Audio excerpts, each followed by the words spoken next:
আমি বিশ্বাস করি তার থেকে বেশি ভিড় হওয়া সম্ভব নয়। পুলিশের এই চক্রান্তে আমরা দুঃখিত, আমরা ব্যথিত, আমরা চালাবো, শুরু করব, কিন্তু পুলিশ বাধা দিলে আমরা সেখান থেকেই বন্ধ করব। এবং যদি আমরা বন্ধ হয় তাহলে আমরা পার্মানেন্টলি বন্ধ করব। মানুষ তার বিচার করবেন। মানুষের কাছেই এই আবেদন রাখলাম। আরও যত পুজো আছে, মন্ত্রী সন্ত্রীদের পুজো, একটা পুজো তারা দেখাতে পারবে না, একখানা পুজোও দেখাতে পারবে না। একটা চিঠি দিয়েছে, শুধু একটা বেআইনি পুজো হচ্ছে বোধহয় সন্তোষ মিত্র, অথচ তার পারমিশন এই পুলিশ দিয়েছে, কর্পোরেশন দিয়েছে, তার পারমিশন ফায়ার ব্রিগেড দিয়েছে, পিডব্লিউডি সহ ইলেকট্রিক সাপ্লাই তারা দিয়েছে। আমাদের থেকে ইলেকট্রিক সাপ্লাইকে ট্যাক্স পেয়ার আর বোধহয় কোনো বেশি কেউ নেই।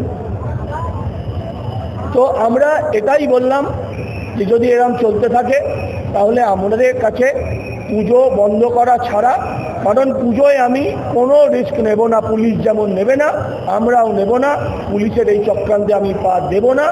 আমাদের সভাপতি আছেন, আমি তার কথাগুলোই কনভে করলাম আপনাদের কাছে।